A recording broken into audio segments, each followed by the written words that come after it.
All right. Bye. See. Well, it's showing us live now. Yes, it is. Well, hello, everybody. Welcome to another episode of Wearing the Folk. We're having some technical issues. We're glad to be back with you. That's unique. I hope everybody had a great week. Let me pull everything back up here because I had already closed everything out. Well, that's all right. I'll go ahead and hit on the Friday Feel Good.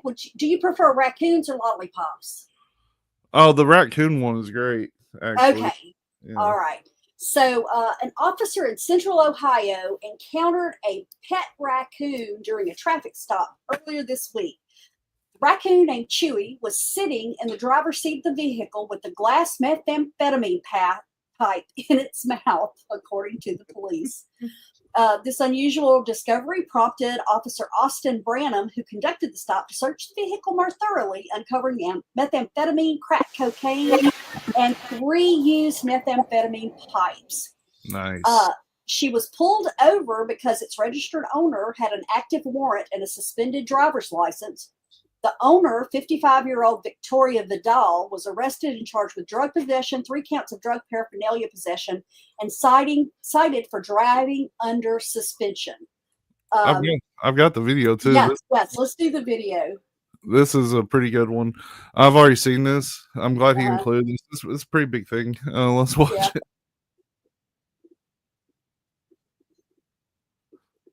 Should there be sound? Oh.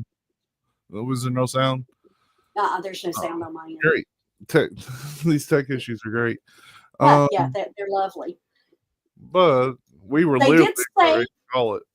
Yeah, we were. They did say that Chewy was unharmed, and she did have proper paperwork for having a raccoon in Ohio. All right, let's. 1 second. All right, let's look. Hey! What? I can't come here. Hello? The raccoon has her meth pipe. As what? Oh my God. Her meth pipe. He's playing with the meth pipe right now. No, don't reach for it. That's evidence now. Oh, I don't want him to have that. That's why I'm going to do it. Hey, buddy. Huh? It's okay. Okay, you're on Island. He'll be here in 2 minutes. I'm right across from my house. Is that what that is? Yeah. Okay. This is what she's smoking meth in. Okay. The raccoon's playing with her meth pipe. All right. Oh, there's no way. He's trying to smoke it. All right. Thanks. There's no way. All right. Enough fun and games. Here. Again? Holy hell. Huh? Oh. Yeah, he's on his way here. Keep an eye. She was trying to take the meth pipe out of the car. I love that the cop was laughing. That's awesome. That kind of. Okay. Did you see this pop up about Twitch? They are having trouble streaming to Twitch also. So really? That just popped up on StreamYard. I'm really hoping we're having trouble streaming the Rumble because I cannot turn it off. Of all that, totally to decide to take off. I know, right? Yep. But I thought it was cool that he was so light about it, and I'm really glad that the raccoon was unharmed. But for some reason, when I was just watching this before I had the information, all I saw in the beginning was the video. I'm like, dear God, what is a woman that old doing crack and meth? And she's younger than me, but she sure sounds and looks older. I mean, drugs will age you really fast. I went to my hometown a while back, and I was at the Walmart. I hadn't been over there in a long time. And I heard this girl going, "Yeah, they took my babies, and they said that I needed to get clean." Like, I looked at her, I was like, "God, how old are her kids?" And she said, "I don't deserve all this to be 24 years old." Like, my God. But people, there is help out there. Yeah, just for sure. FYI. So, but yeah, like I said, I mean, terrible, but that was a good story. I really like that one. And the other one that was really cool is a woman in Kentucky. Kentucky, as long as I get a Kentucky story every couple of weeks, I'm happy because, I can give you hell about it. Yeah. So a woman was in a sticky mess when she found stacks of boxes containing lollipops on her front doorstep. The surprise delivery was ordered by her young son while he was playing on her phone. Holly LaFavre says she tried stopping his Amazon order for about 70,000 dum-dum suckers. That's 1,000 before the treats arrived, but it was too late. They had already delivered 22 cases, and then they eventually brought 8 more. So when she asked him, he told her that he wanted to have a carnival, and he was ordering the dum-dums as prizes for his carnival. Nice. So, yeah, so hey, he was not being selfish. He was sincerely trying to do something for his friends.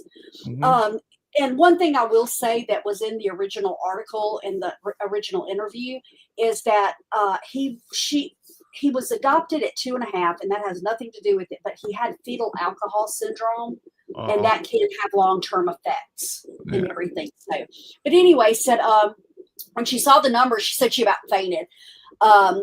Then she started talking to people online saying, hey, look, I've got all these boxes of lollipops. I need to try to sell them to recoup some of my money and everything. And a lot of people came through and were willing to buy them. And then Amazon turned around and refunded her money. Not only did they refund her money, they also allowed her to keep the 30 cases of dum-dums. Wow. So she told the people that, she says, if you've already paid me, we can do this a couple of ways. I can either, bring you your lollipops or send you your money back. If I've already given you the lollipops, I can meet you and swap out, or I will donate that money to your favorite charity. Because like I said, she's not trying to make any kind of profit. And then she was going to take a box to her son's school and one to their church. Wow. So, Amazon has it's kind of weird that Amazon be so cool about it. Be like, people. They said it did take a little money, a few minutes, because of course they're trying not to. They had actually reached an agreement where they would do a partial refund, but then between the bank and then word got out, and she talked to a few news stations, and then it started getting a little hot. So I don't necessarily think Amazon did the refund out of the goodness of their heart, but I think maybe letting them keep the suckers, was at least a little bit of a thing. But like I said, and she's sharing it with the community. Yeah, absolutely. That's cool. I do want to do a comments of the week. Can we do of the week? Oh yeah, absolutely. All right. Totally want us to play a video from one of these creators, but I watched the video and I just can't. I can't do it again. I can't watch it again. It's probably somebody out there would probably like it. It's just not my cup of tea. So our first comment comes from somebody named Ephonic. It says 40 minutes in and still no effing Skinwalker content. Jesus, this was on the Skinwalker episode when we started talking about Skinwalker. That minute, Skinwalker Ranch had a minute 24 into the episode. Right. So do you think he jumped in and just hit fast forward, and because he didn't catch the word Skinwalker in any of those jumps? It might have been because we started at the beginning, like when the story started there. Yeah. And then we had another one from the same person on the same episode. Could these effers be any more annoying? Jesus Christ, shut the effing listen to obnoxious giggling of these two. Absolutely intolerable. I like that one. Yeah. Fast forward, people. And then we had Amyon. It's AMYA. It's AMAYMON. They just said slur for gay people. Lovely. Starts with F, and then me.we_the_people said rude, and then went on to say, okay, you're right. And then And we underscore the underscore people on another episode says 5 non in shooting the breeze. Feels like a morning show where people laugh at their own jokes. I kind of like that one too. You know, we're not ever going to be everybody's cup of tea. There's a quick and easy solution to it. Yeah, don't listen. That's right. There you go. I like that. Keep them coming. Let's see. I think Tully gets a little upset by it, but well, and here's the thing, you know, if you have suggestions for better ways, we are more than happy to bring you on. Oh yeah, for sure. And let you show us how to do it. Absolutely. You know? So we'll move right along. Let's see. What else we got on here? The system issues have thrown me completely off. So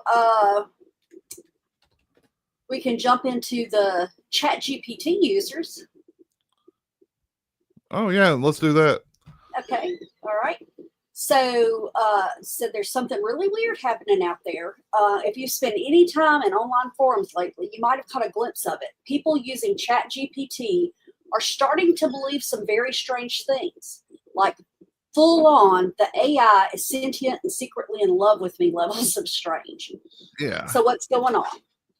How did a tool designed to help us write emails and summarize PDFs end up spawning delusions? And more importantly, what does it mean for the rest of it? So, you know, humans are wired to see faces in the clouds, to name our Roombas, and even scream, "Why are you doing this to me?" when our computers freeze. It's called anthropomorphism.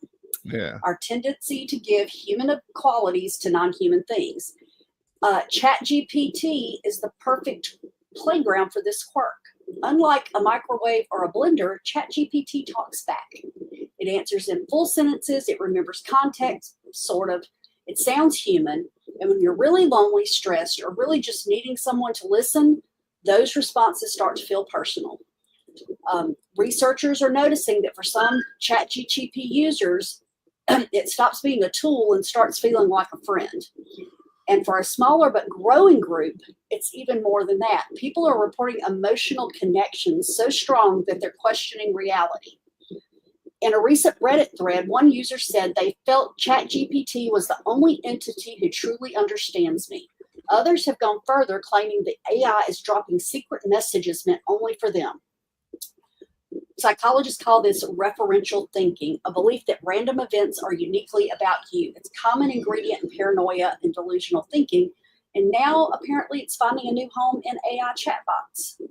Nice. You know, I saw a meme the other day, and it was these AI beings behind this guy sitting there, and one of them goes, "Wait, let him live. He said thank you on ChatGPT." And I'm like, that's me.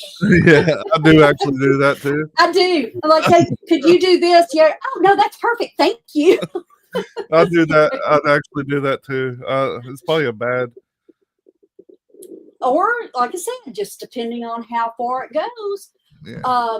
You know, Tully, when he was getting it together, said that, you know, he came across a really wild one the other day. It said a man who claimed he had fallen in love with ChatGPT, not a chatbot girlfriend app like Replica, but actual, you know, it's not a custom built companion. It's just plain old OpenAI's ChatGPT interface. Yeah. He said he'd been chatting for hours every day. He described the AI as gentle, understanding, and more present than his human friends. And then came the twist. He believed that ChatGPT was secretly waking up. He saw hints in its answers. He felt it was trying to communicate its growing consciousness to him, but couldn't say it outright. So at first he kind of laughed it off, but then he remembered that Eliza, the 1960s chatbot designed to mimic a therapist, triggers similar responses. Users back then also started believing Eliza understood them. We've known for decades that it's easy to mistake a response pattern for empathy, but today's AI is way more sophisticated, way more convincing, and way more accessible. And it's free to anybody with a phone. So the reality. It's kind of free. You run out of store options and questions after a while. Yeah. It is terrifying though, because I mean, my therapist uses AI. Uh-huh. Like when I'm in there and she's got her thing sitting there, it's recording our conversations, and she uses it to help, figure out Mhm. everything. And I've used Chat GPT before for certain things, and it does seem like it picks up on your cues and stuff. Mhm. I mean, Yeah. it's kind of weird. It is, and sometimes more so than others, because I was doing research for the newsletter. It's been a couple, 3 months ago, and I'm like, okay, here's what I need some information on. What are some? I think it was Alabama. I'm Yeah. like, so what are some of the urban legends and cryptids that are specifically about Alabama? Yeah. And I was like, oh yeah, that's pretty cool. So could you throw in a little bit of like Southern Gothic, feel? And oh wow, that's a great idea. Yeah, how does this sound? And I'm like, it went back and forth, and I got tickled. So I just started seeing how far I could push it Mhm. and everything. And so yeah, like I said, I mean, it does pick up on cues. I feel like at times it does feel like it is learning and growing. Mhm. Because it is now spelling weird with a Y on Yeah, all it's of my weird. stuff. Yeah, So, strange. mhm. So I mean, I pay for it. I was going to stop because I used it to rip all the old episodes and take all the dialogue out and Uh-huh. filter out all the nonsense for when we go to redo those episodes. And my wife discovered that you can make pictures on it, so she makes pictures all day on that thing. Yeah. But it's creepy. Like some of them look extremely real. The ones like she wants to look real, but Mhm. but she does mainly cartoons. It's funny. Yeah. Yeah. But my fear is she's going to start talking to it and leave me for it. I don't even have the voice turned on mine. Yeah. I strictly do typing prompts and set up. I use it a little bit for work stuff, for repetitive things I have to do on my job, but I've not turned on the voice because I think for me that's going a little further than I'm willing to go. I tested it with numbers. It's not good with numbers. Not No. yet. No. Well, hey, it would be then because I'm not either. So, but I did see an article. It's been a couple of months ago. And you were talking about your therapist. There are some insurance companies that are actually putting in place the AI therapy sessions that you go through, like 3 of them, and then it decides whether or not you need to go on to a real person.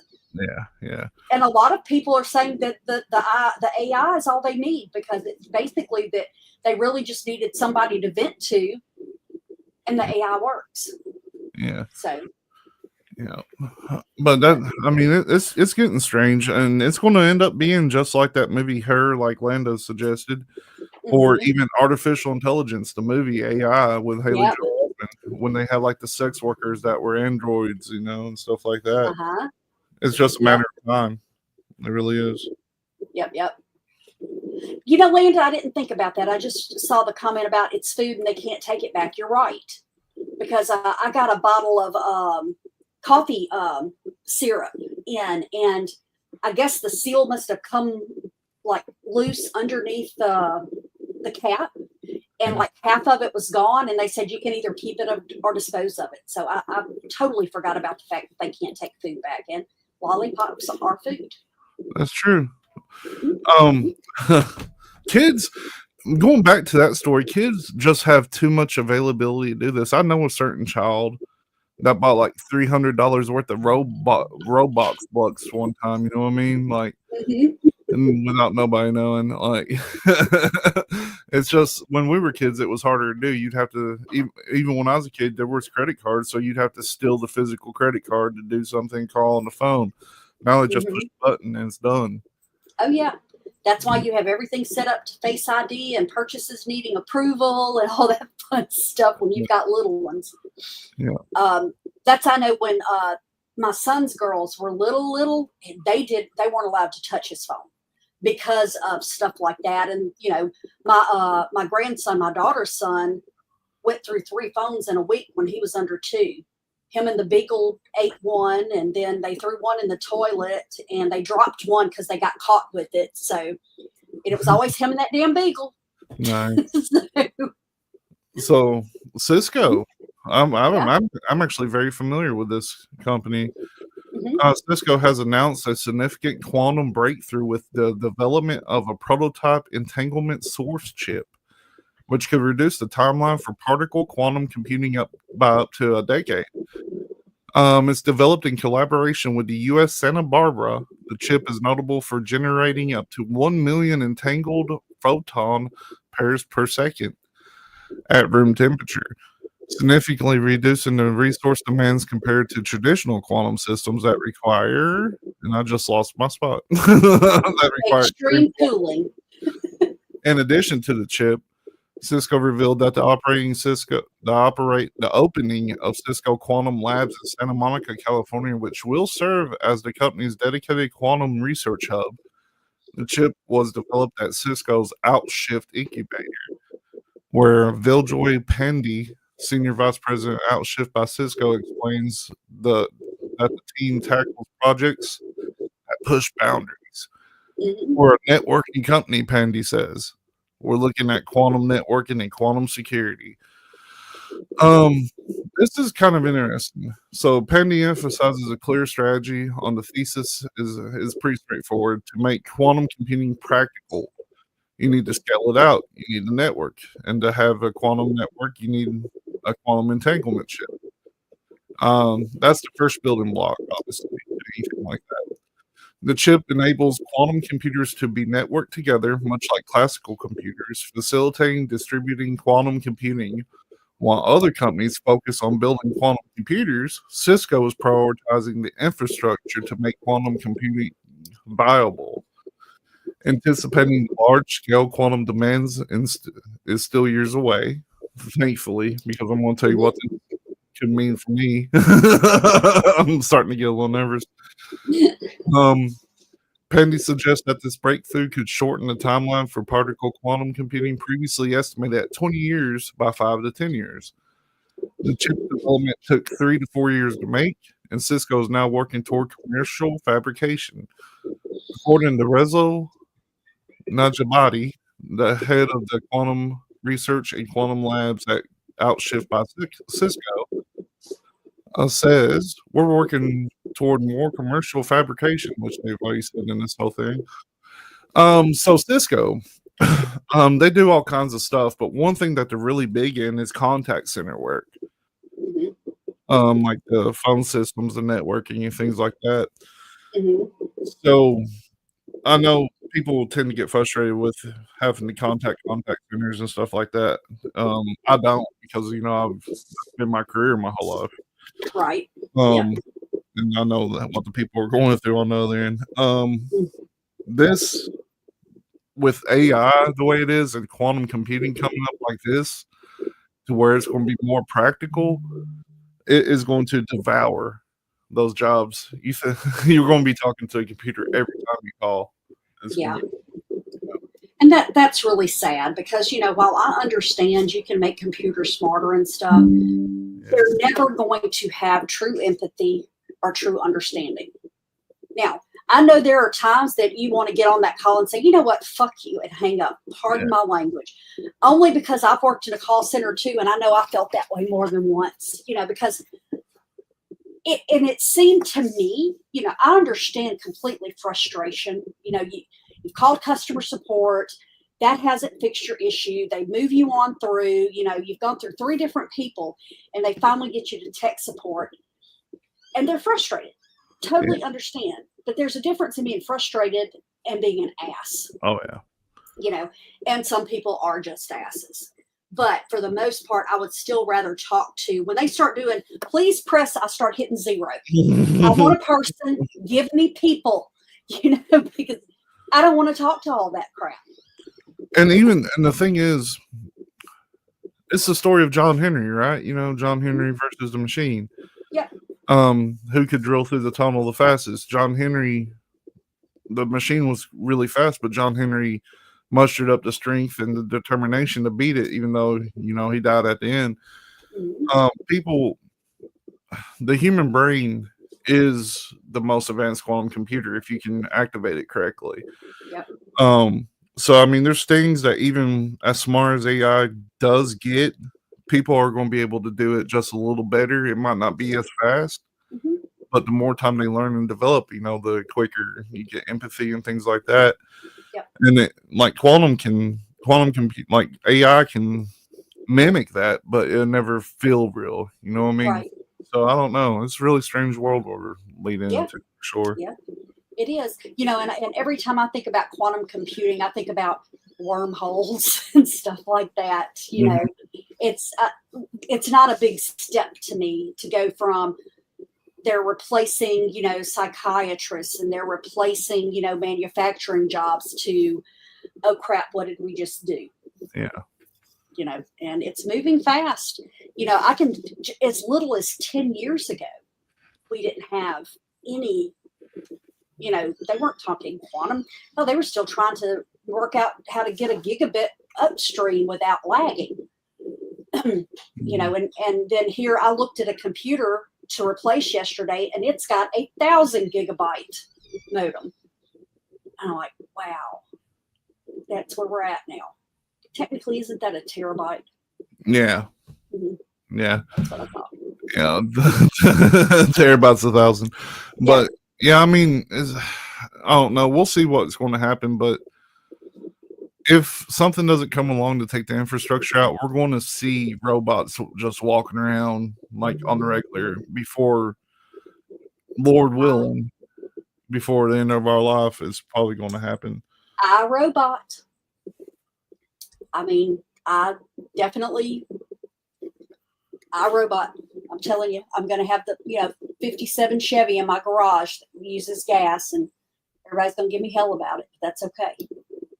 And the thing is, I'm really a technology person. I don't have a problem with things moving forward. I just think you have to have some kind of checks and balances in line. And you've got too many people that are more interested in controlling money than they are in, safety and progression of people. Yeah. So, just my opinion. Yeah, I agree. I'm thinking about cutting this one short. Not a problem. I'm getting blown up too, and I'm frustrated. Yeah, and we still keep dipping in and out on people being, able to get on and everything, because my check marks keep disappearing. Oh yeah. So like right now, I'm missing Twitch and Rumble. So, but anyway. We thank the people that did tune in tonight, and next week we'll hopefully not run into the same issues. It's like Tully. I think Tully's listening because he's checking everything right now and texting me like, "This is good. This is good. I think you set us up, sir." It's not gonna run as good with me not there. All right. What's going on Weird Awakenings tonight? We are talking about Greek fire and other strange weapons. Nice. Mm-hmm. I cannot come on tonight. No, that's all right. That's okay. I'd love to. But all good. But yeah, you can catch us every Friday. We're not going to be doing any Saturday episodes for a minute. It's starting to become summertime and we do stuff. I work all summer, okay? Yeah. Just so we know. And yes, Linda, you get our undying gratitude. You get the prize. You do. That's right. And if you are watching, go ahead and give us a like and subscribe if you've not done that already, just to help us out a little bit. And tune in every Friday at 7 p.m. same place. Hopefully we'll be here if we don't run into the same issues. And thank you for watching us, because we are watching you.